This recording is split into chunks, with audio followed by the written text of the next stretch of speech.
Programme قریب و مجیب کے سلسلے میں انشاءاللہ آج ہم گناہوں کی بخشش کی دعاؤں کے بارے میں پڑھیں گے۔ حقیقت یہ ہے کہ انسان خطا کا پتلا ہے، انسان کے نفس کے اندر کمزوریاں موجود ہیں۔ خلق الانسان ضعیفا، انسان کمزور پیدا کیا گیا ہے، انسان بھولنے والا ہے۔ اسی بنا پہ ایسا ہوتا ہے کہ انسان اس دنیا میں بار بار پھسل جاتا ہے۔ کبھی اللہ سبحانہ وتعالیٰ کے کسی حکم کو ماننے میں اسے مشکل ہو جاتی ہے، یا وہ بھول جاتا ہے، یا وہ قصدن نہیں عمل کرتا جو اس کو کرنے کے لیے کہا جاتا ہے، اور کبھی وہ بھول چوک کا شکار ہو جاتا ہے، انجانے میں اس سے خطائیں ہو جاتی ہیں، انسان سے بار بار غلطیاں ہوتی ہیں۔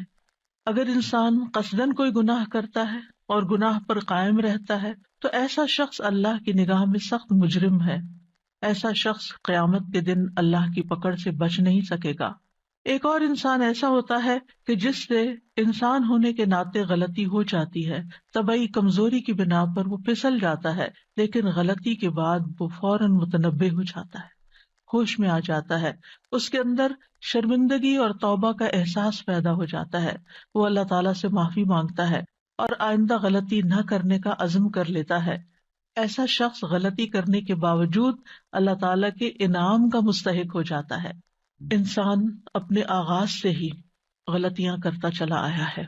آدم علیہ السلام سے بھی بھول چوک ہوئی تھی، لیکن انجام کار انہوں نے توبہ کر لی، اپنے رب کی طرف رجوع کر لیا اور مزید اللہ تعالیٰ کے قریب ہو گئے۔ اللہ تعالیٰ نے ان کو چن لیا۔ موسیٰ علیہ السلام سے ایک قبطی کا قتل ہو گیا تھا، انہوں نے فوراً توبہ کر لی، اللہ تعالیٰ نے ان کو اپنے کام کا بنا لیا، چن لیا۔ غلطی انسان سے ہوتی ہے، لیکن غلطی کرنے کے بعد جو شخص توبہ استغفار کر لیتا ہے وہ ایسا ہوتا ہے گویا اس نے غلطی کی ہی نہ ہو۔ اللہ سبحانہ وتعالیٰ اس کو پاک صاف کر دیتا ہے، اور یہ ہم سب کی ضرورت ہے۔ اس لیے بہت ضروری ہے کہ ہم بار بار اللہ تعالیٰ کی طرف پلٹتے رہیں اور توبہ اور استغفار کرتے رہیں۔ قرآن مجید میں اللہ تعالیٰ فرماتے ہیں، اللہ کسی نفس کو اس کی وسعت سے بڑھ کر تکلیف نہیں دیتا، جو اس نے نیکی کمائی وہ اسی کے لیے ہے، اور جو اس نے برائی کمائی وہ اسی کے ذمہ ہے۔ اے ہمارے رب، اگر ہم بھول جائیں یا ہم خطا کریں تو ہمارا مواخذہ نہ کرنا۔ اے ہمارے رب، ہم پر ایسا بوجھ نہ ڈالنا جیسا تو نے ہم سے پہلے لوگوں پر ڈالا تھا۔ اے ہمارے رب، اور تو ہم سے وہ بوجھ نہ اٹھوا جسے اٹھانے کی ہم میں طاقت نہیں، اور ہم سے درگزر فرما، ہمیں بخش دے، ہم پر رحم فرما، تو ہی ہمارا مولا ہے، بس کافر قوم کے مقابلے میں ہماری مدد فرما۔ یہ بہت ہی جامع آیت ہے اور عرش کے خزانے تلے سے دی گئی ہے۔ اس میں انسان سورۃ البقرہ کے اختتام پر اپنی عاجزی اور اپنی کمزوری کا اعتراف کرتے ہوئے اللہ سبحانہ تعالیٰ سے بخشش، عفو، درگزر اور رحم کی درخواست کرتا ہے۔ یہ بہت ہی جامع آیت ہے، اس میں بہت سے نکات ہیں۔ اس میں اللہ تعالیٰ نے اپنے قانون سزا اور جزا کے کچھ کلیے بیان کیے ہیں۔ پہلا یہ کہ اللہ تعالیٰ بندوں پر ان کی طاقت سے زیادہ بوجھ نہیں ڈالتا۔ ہر شخص بس اتنا ہی مکلف ہے جتنی اس کو طاقت ملی ہے۔ جو چیز اس کے حدود میں نہیں، اس کے اختیار میں نہیں، اس کے امکان میں نہیں، اس پر اس سے کوئی مواخذہ بھی نہیں، اس کی پکڑ بھی نہیں، کیونکہ وہ کر سکتا ہی نہیں تھا۔ دوسرا یہ کہ انسان کو وہی کچھ ملے گا جو اس نے کمائی کی ہوگی، جس کی اس نے کوشش کی ہوگی۔ اگر اس نے نیکی کی تو اسے اس کا بدلہ ضرور مل کر رہے گا، اور اگر اس نے کوئی برا کام کیا تو اس کی سزا بھی ملے گی۔ یہاں انسان کو اپنے آباء و اجداد کی یا اپنے دوستوں کی نیکیاں کام نہ آئیں گی، نہ اس کا حسب نسب اور سٹیٹس اس کو فائدہ دے گا۔ ہمارے دین میں یہ نہیں کہ کرے کوئی اور بھرے کوئی، ہر شخص اپنے اعمال کا خود ذمہ دار ہے۔ ہاں، یہ ضرور ممکن ہے کہ اگر کسی شخص نے کسی نیک کام کی بنیاد رکھ دی ہے تو اس کے بعد جتنے لوگ اس کام کو آگے بڑھائیں گے وہ سب اس کے لیے صدقہ جاریہ بن جائے گا، اس کے اثرات موت کے بعد تک جاری رہیں گے۔ نیکی کے اس کام میں اسے برابر کا حصہ ملتا رہے گا۔ ایک دفعہ اس کا شیئر اس میں ہو گیا تو ہمیشہ کے لیے وہ شیئر ہولڈر ہو گیا، اب اس کو پروفٹ ملتا رہے گا۔ اسی طرح اگر کسی نے کسی برے کام کی بنیاد رکھ دی تو موت کے بعد اس کے اثرات جاری رہیں گے اور وہ اس برائی میں بھی برابر کا حصے دار ہوگا۔ آیت کے اختتام پر ایمان والوں کے دلوں کو تسلی دینے کے لیے اللہ تعالیٰ نے خود دعا سکھا دی کہ انسان پر اطاعت کی، اللہ تعالیٰ کی فرما برداری اور عبادت کی جو ذمہ داری ڈالی گئی ہے، اگر انسان اس کی ادائیگی میں کسی بھول چوک کا شکار ہو جاتا ہے یا عمدن کوئی غلطی کر بیٹھتا ہے تو پھر وہ اپنے رب سے معافی مانگ لے، توبہ کر لے۔ اور پھر یہ دعا بھی سکھائی گئی کہ یا رب، جو مشکلات پہلے لوگوں پر آئی تھیں ہمیں ان سے بچا لے، اور یہ کہ مشکلات کا بس اتنا ہی بوجھ ہم پر ڈالنا جسے ہم سہار سکیں، بس آزمائش اتنی ہی ہو جس پہ ہم پورے اتر جائیں، اس میں ناکام نہ ہو۔ اسی طرح ایسا بھی نہ ہو کہ ہماری قوت برداشت سے بڑھ کر ہم پر کوئی سختی نازل ہو جائے اور پھر ہم سیدھے رستے سے بھٹک جائیں، کیونکہ فقر، تکلیف، بیماری انسان کو بعض اوقات مایوسی اور کفر میں مبتلا کر دیتی ہے۔ تو یا رب، ایسی کوئی تکلیف نہ آئے کہ جس سے ہمارا ایمان جائے۔ اللہ سبحانہ وتعالیٰ کی یہ سنت رہی ہے کہ جو شخص بھی حق کی پیروی کا ارادہ کرتا ہے اللہ تعالیٰ اس کو آزماتا ضرور ہے، ماما تقول ان لمستها هي سر اس کا اخلاص دیکھتا ہے، اور جب آزمائشیں آتی ہیں تو مومن کا کام پھر یہی ہے کہ ان کا مقابلہ کرے، ان کے آگے ہمت نہ ہارے، اللہ تعالیٰ کی طرف پلٹے، کثرت سے استغفار کرے، اپنے گناہوں کی معافی مانگے تاکہ انسان اس مشکل سے باہر نکل آئے۔ بہرحال مومن کو اللہ تعالیٰ کی طرف ہر حال میں رجوع کرنا چاہیے، چاہے خوشحالی ہو، چاہے نعمتوں کی کثرت ہو، یا پھر آزمائشوں پر آزمائشیں آ رہی ہوں، کیونکہ یہی ایک طریقہ ہے، اللہ سبحانہ تعالیٰ ہی کو تھام لینے کا ایک واحد ذریعہ ہے کہ جس سے انسان ہر طرح کی مشکلات سے نپٹ سکتا ہے اور حق کے سیدھے راستے پر قائم رہ سکتا ہے۔ تو اس لیے یہ دعا استغفار اور توبہ اور بخشش کی دعاؤں میں بہت اہم دعا ہے کہ جسے تکرار سے مانگتے رہنا چاہیے۔ اور اس میں سب سے پہلے جو بات کی گئی، لا یکلف اللہ نفسا الا وسعها، وسع اس چیز کو کہتے ہیں جو انسان پر وسیع ہو جائے، یعنی اس پہ تنگ نہ پڑے، اس پہ تنگی نہ ڈالے۔ مطلب یہ ہے کہ اللہ تعالیٰ کسی نفس کو صرف اس چیز کا ذمہ دار ٹھہرا دیتا ہے جس کی اس کے پاس وسعت ہوتی ہے، یعنی طاقت ہوتی ہے، اور جس کو وہ نبھا سکتا ہے۔ اور سوال یہ پیدا ہوتا ہے کہ کیا یہ شرعی معاملات کی بات ہو رہی ہے یا قدری معاملات کی، تقدیر کی بات ہو رہی؟ یہاں شرعی معاملات کی بات ہو رہی، کیونکہ بعض اوقات تقدیر کے کچھ ایسے فیصلے انسان پر آ جاتے ہیں کہ جو اس کی واقعی برداشت سے باہر ہو جاتے ہیں، جن کو انسان فیس نہیں کر سکتا، بعض اوقات ختم ہو جاتا ہے، بعض اوقات ہوش و حواس کھو بیٹھتا ہے۔ ان آزمائشوں سے بھی پناہ مانگنی چاہیے، لیکن یہاں بات ہو رہی ہے لا یکلف اللہ نفسا الا وسعها، یعنی اللہ نے انسان کو عبادت کی کسی بھی ایسی مشقت میں نہیں ڈالا کہ جسے وہ کر نہ سکے۔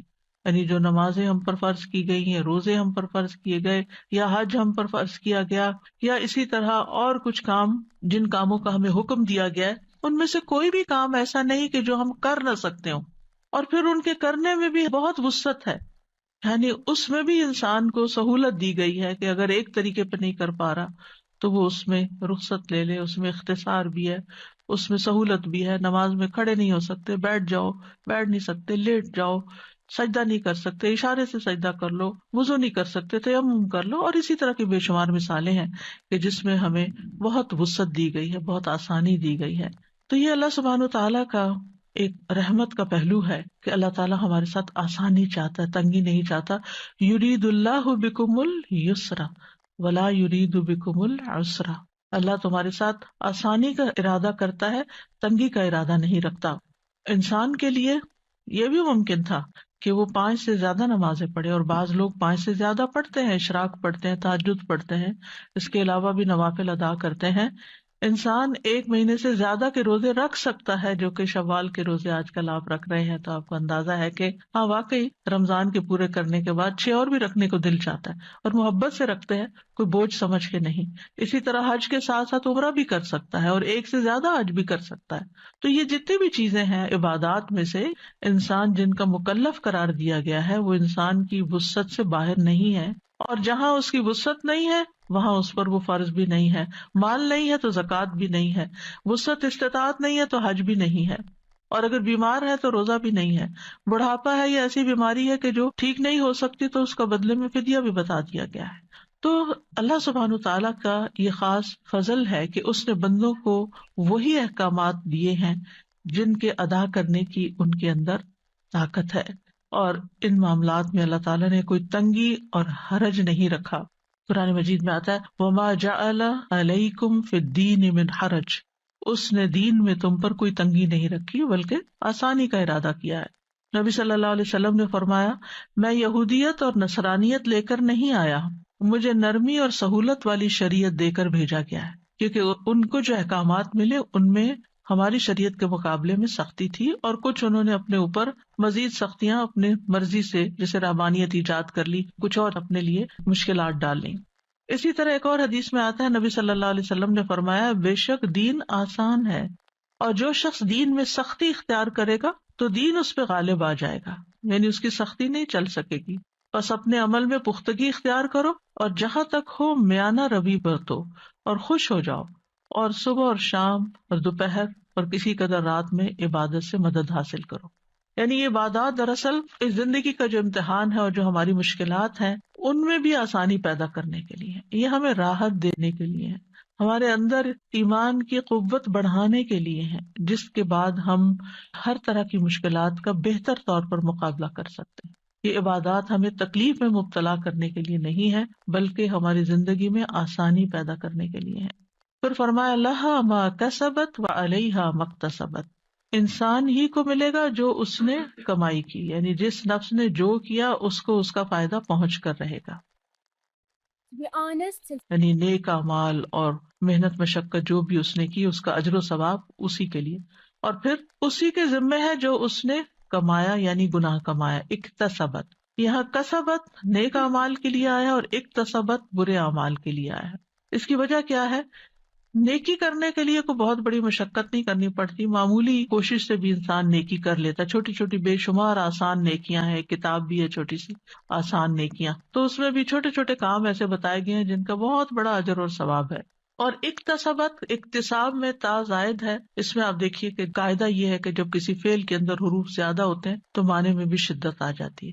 تو اکتساب میں یہ ہے کہ ارادتاً کوشش کرنا، یعنی عمدن گناہ کا ارادہ کر کے پھر اس کے لیے کوشش بھی کرنا یا اسے کمانا، کیونکہ انسان پر کوئی گناہ اس وقت تک نہیں لکھا جاتا جب تک وہ عمدن گناہ یعنی جان بوجھ کے گناہ نہیں کرتا اور اس کے لیے کوئی کوشش نہیں کرتا۔ جو چیز اچانک ہو جائے، بھول چوک ہو جائے، اس پہ پکڑ بھی نہیں ہے، وہ انسان کے لیے لکھی بھی نہیں جاتی۔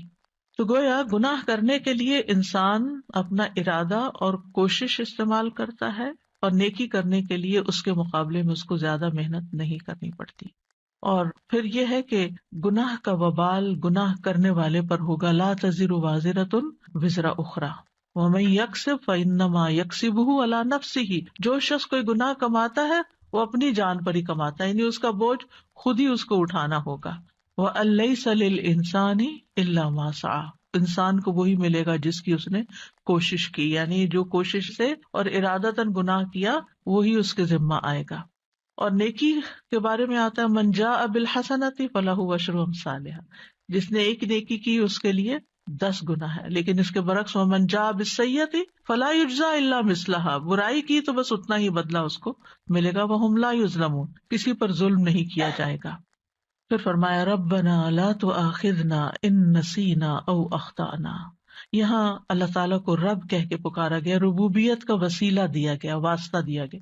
یہ جو آتا ہے نا وَلِلَّهِ الْأَسْمَاءُ الْحُسْنَى فَادْعُوهُ بِهَا، اللہ کے اچھے اچھے نام ہیں ان کے ساتھ اس کو پکارو، تو اسی میں سے ایک چیز یہ ہے جب ہم کہتے ہیں ربنا، یہ اللہ کے نام کے ساتھ ہم اللہ تعالیٰ کو پکارتے ہیں، کیونکہ ہمارا رب خالق مالک مدبر وہی ہے، اور جو ہم یہاں مانگ رہے ہیں اس کا تعلق اس کے رب ہونے سے ہے کہ وہی ہمیں دے سکتا ہے۔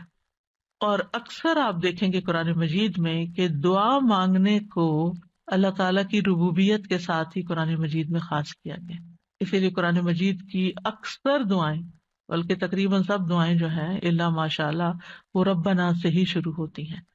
تو ربنا لا تؤاخذنا ان نسینا او اخطانا، اللہ ہمیں نہ پکڑنا، یعنی ہمیں سزا نہیں دینا اگر ہم بھول جائیں۔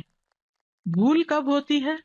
جب انسان کو کسی چیز کا علم ہوتا ہے اور پھر علم کے بعد وہ اس کام کو بھول کر لیتا ہے. اور خطا کیا ہوتی ہے؟ علم ہی نہیں ہوتا، لا علمی میں غلطیاں کر رہا ہوتا ہے. جیسے ریسنٹلی میں نے دیکھا کہ مسلمانوں کی جب اجتماعی صورتحال دیکھتے ہیں، اور سب سے بڑی عبادت تو نماز ہی ہے، تو جب میں مسجد نبی میں اپنے دائیں بائیں دیکھتی تھی تو، اور خواتین ہی ہوتی تھی، تو بہت ہی زیادہ تکلیف ہوتی تھی اس بات کی کہ نماز کے بنیادی فرائض تک سے غافل ہیں یا لا علم ہے، معلوم ہی نہیں سطر کتنا ڈھانکنا ہے، نماز میں کہاں دیکھنا ہے، نماز میں سجدہ کیسے کرنا ہے، رکوع کیسے کرنا ہے.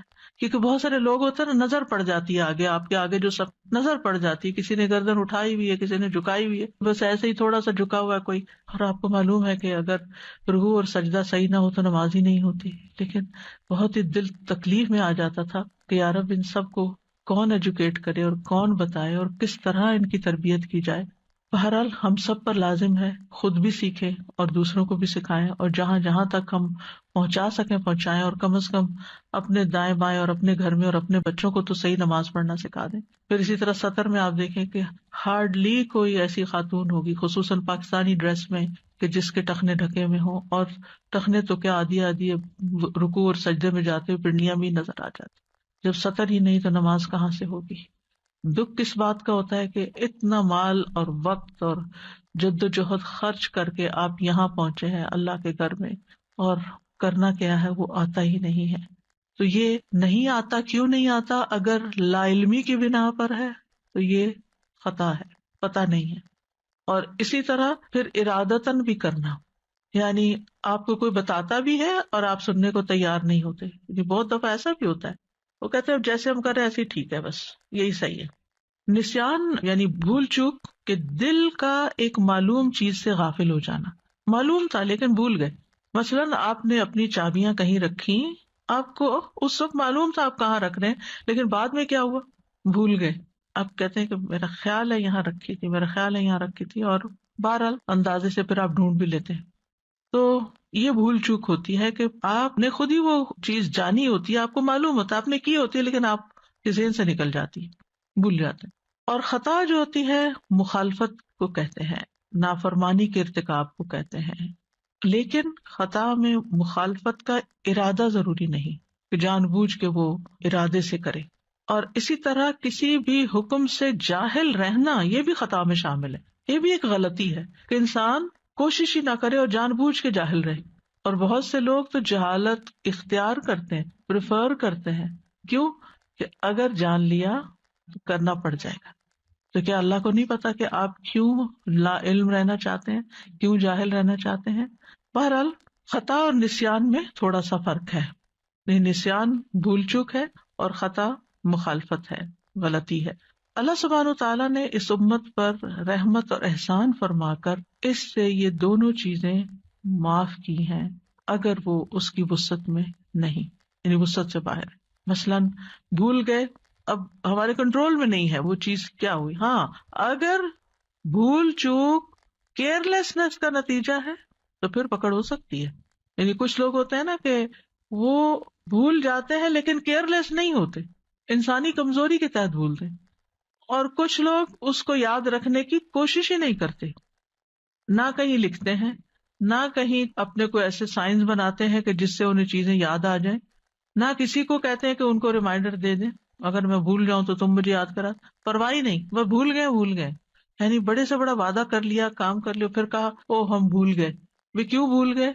یعنی اگر کوئی جینوئن ریزن ہو بھولنے کی پھر تو ٹھیک ہے، لیکن اگر سستی ہے محض تو پھر پکڑ بھی ہو سکتی ہے اور اسے توبہ بھی کرنی چاہیے. اب مثال کے طور پر اگر ایک شخص ناپاک کپڑے پہن کر نماز پڑھ لے یا اپنے جسم سے کسی نجاست کو دور کرنا بھول گیا، یا نماز کے دوران منہ سے اچانک کوئی لفظ نکل گیا، مثلاً آپ کو چھینک آئی تو الحمدللہ کہنے کے بجائے آپ نے کہا او ہو. کبھی کبھی منہ سے ایسا کوئی لفظ اچانک نکل تو آپ کہتے ہیں یہ کیا کہہ دیا میں نے، یا الحمدللہ بھی نہیں کہنا چاہیے نماز میں تو، لیکن نکل گیا، عادتاً نکل گیا منہ سے، تو یہ بھول چوک ہے. یا روزہ رکھ کے آپ نے فریج کھولا اور آپ کو پیاس لگی تو بھول کے آپ نے کچھ نکال کے پی لیا. یا احرام کے دوران آپ نے بھول چوک کر کوئی ایسا کام کر لیا، یعنی آپ گئے اور آپ نے حسب معمول خوشبو والے صابن سے اچھی طرح اپنے آپ کو دھو لیا، نہا لیا، بعد میں خیال او میں تو احرام سے تھا، مجھے ایسا نہیں کرنا چاہیے تھا۔ تو بہرحال یہ سب چیزیں جو ہیں یہ بھول چوک سے تعلق رکھتی ہے، اور ہم میں سے ہر کوئی کسی نہ کسی موقع پر روزے میں، نماز میں، ان چیزوں میں، طہارت کے معاملات میں بھول چوک کا شکار ہو جاتے ہیں۔ بعض اوقات وضو کیا ہوتا ہے لیکن پھر وضو نہیں رہتا، لیکن ہمیں یہی ہوتا ہے نہیں ہم نے تو کیا ہوا ہے وضو، اور جو وضو کا ٹوٹنا ہے وہ بھول چکا ہوتا ہے، اور اسی وضو میں نماز پڑھ لیتے ہیں جبکہ وضو نہیں ہوتا۔ تو یہ سب کچھ بھول چک ہے۔ ایسی غلطی جو ہے معاف ہے۔ ربنا لا تؤاخذنا ان نسینا، اللہ ہمارا مواخذہ نہ کرنا اگر ہم بھول جائیں۔ تو حدیث میں آتا ہے قد فعلت، میں نے کر دیا، معاف کر دیا۔